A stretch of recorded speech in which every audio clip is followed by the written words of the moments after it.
இன்றைக்கி நம்ம கிச்சனில் வெந்தய குழம்பும் மணத்தக்காளி கீரை பொரியலும் பண்ண போகிறோம். ரொம்ப ஈஸியான ஒரு லஞ்ச் இன்றைக்கி பண்ண போகிறேன்.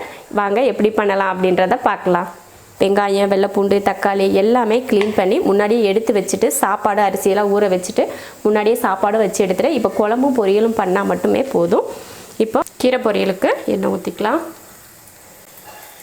எண்ணெய் காஞ்சதுமே கொஞ்சம் ஜீரகம், கடுகெல்லாம் கீரைக்கு கடுகெல்லாம் போடக்கூடாது, ஜீரகம் மட்டும் போட்டுக்கிட்டால் போதும்.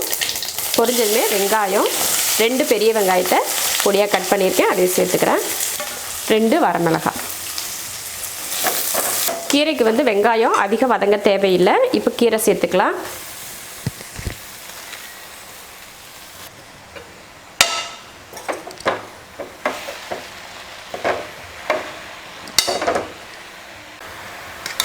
கீரையை போட்டு ஒரு நிமிஷம் வதக்குனதுமே இந்த மாதிரி கம்மியானதுக்கப்புறமா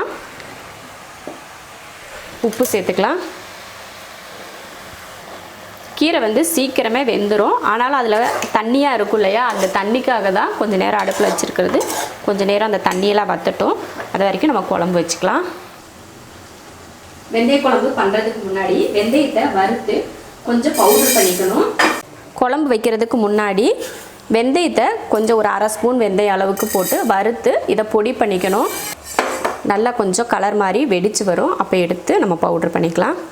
வெந்தயம் நல்லா வெடிக்க ஆரம்பிச்சிருச்சு. இப்போ இதை எடுத்து ஆற வச்சுட்டு பவுட்ரு பண்ணிக்கலாம். குழம்பு தாளிக்கிறதுக்கு நான் நல்லெண்ணெய் ஊற்றுறேன். வெந்தய குழம்புக்கு இந்த மாதிரி கார குழம்புக்கெல்லாம் நல்லெண்ணெய் யூஸ் பண்ணால் நல்ல மணமாக இருக்கும்.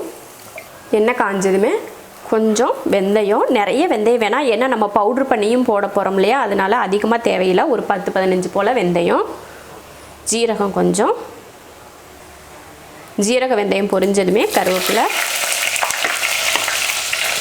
ஒரு 20 சின்ன வெங்காயம், ஒரு 10 போல் பூண்டுப்பல், எல்லாம் மொத்தமாக முழுசாகவே போடுறேன்.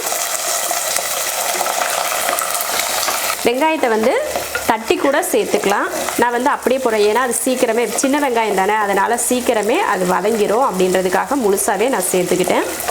பெரிய வெங்காயம் சேர்த்துக்கலாமா அப்படின்னு கேட்டிங்கன்னா பெரிய வெங்காயமும் சேர்த்துக்கலாம். ஆனால் பெரிய வெங்காயம் சேர்த்தோம்னா இனிப்பாக இருக்கும், மற்றபடி டேஸ்டெல்லாம் ஒரே மாதிரி தான் இருக்கும். சின்ன வெங்காயம் சேர்த்துட்டோம்னா அந்த இனிப்பு சுவை இருக்காது.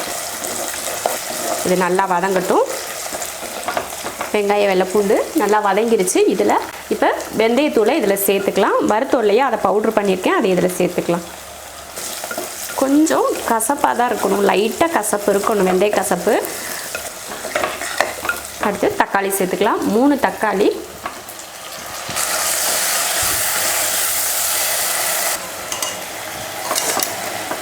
கீரையில் தண்ணி நல்லா வற்றிருச்சு. இப்போ இதில் தேங்காய் சேர்த்துக்கலாம். ஒரு 5 ஸ்பூன் தேங்காய் துருவல். தேங்காய் போட்டதுமே ஆஃப் பண்ணிக்கலாம் அடுப்பை. தேங்காய் போட்டுட்டு அடுப்பை ஆனில் வச்சு தேங்காயை கிளறக்கூடாது, எந்த பொரியலுக்காக இருந்தாலும். தேங்காய் வெந்துடும், அதனால தான்.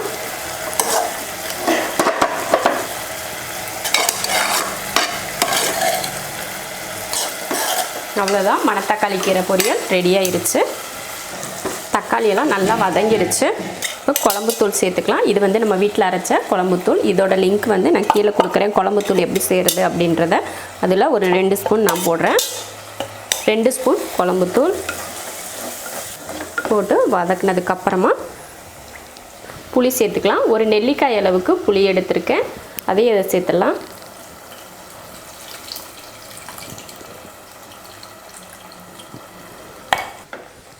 இப்போ குழம்புக்கு தேவையான தண்ணி சேர்த்துக்கலாம்.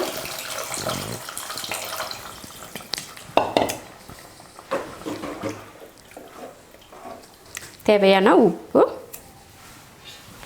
குழம்புக்கு தேவையான உப்பு போட்டு தண்ணியெல்லாம் ஊற்றியாச்சு. இந்த அளவுக்கு தான் குழம்பு நான் கம்மியாக தான் செஞ்சுருக்கேன், அதனால தான் 2 ஸ்பூன் போட்டேன். நீங்கள் கொஞ்சம் அதிகமாக செய்யணுன்னா ஒரு 3 ஸ்பூன் 4 ஸ்பூன் சேர்த்து கொஞ்சம் தண்ணி எக்ஸ்ட்ரா விட்டுக்கிட்டிங்கன்னா சரியாக இருக்கும். நமக்கு இந்த அளவுக்கு போதும் ஒரு நேரத்துக்கு அப்படின்றதுனால இது மட்டும் போதும். மூடி வச்சிடலாம். குழம்பு வேகட்டும். அதுக்குள்ளே கீரையெல்லாம் வேறு பாத்திரத்துக்கு மாற்றி வச்சுக்கலாம். பொரியல்லாம் சீக்கிரமே காலி ஆயிரும் இல்லையா, அதனால் வேறு பாத்திரத்துக்கு மாற்றி வச்சுக்கலாம். குழம்பு அப்படியே இருக்கட்டும். இப்போ இதை கழுவுறதுக்கு எடுத்துக்கலாம்.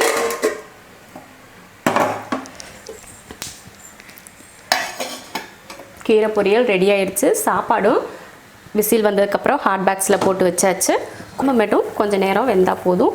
தக்காளி வாடையெல்லாம் போயிருச்சு. கொஞ்சம் தண்ணியாக இருக்குது, அது வந்து கெட்டியாகட்டும். அது வரைக்கும் வேகட்டும். ஒரு 2 நிமிஷம் 3 நிமிஷத்துக்குள்ளே அதுவும் ரெடி ஆயிரும். அவ்வளோதான். சாப்பாடு, கீரை பொரியல், வெந்தய குழம்பு 3மே ரெடி ஆயிடுச்சு. அடுப்பு ஆஃப் பண்ணியாச்சு. இது மண் சட்டி அப்படிங்கிறதுனால ஆஃப் பண்ணாலுமே கொதிச்சிட்டே தான் இருக்கும். கொஞ்சம் நேரத்துக்கு அப்படி தான் இருக்கும்.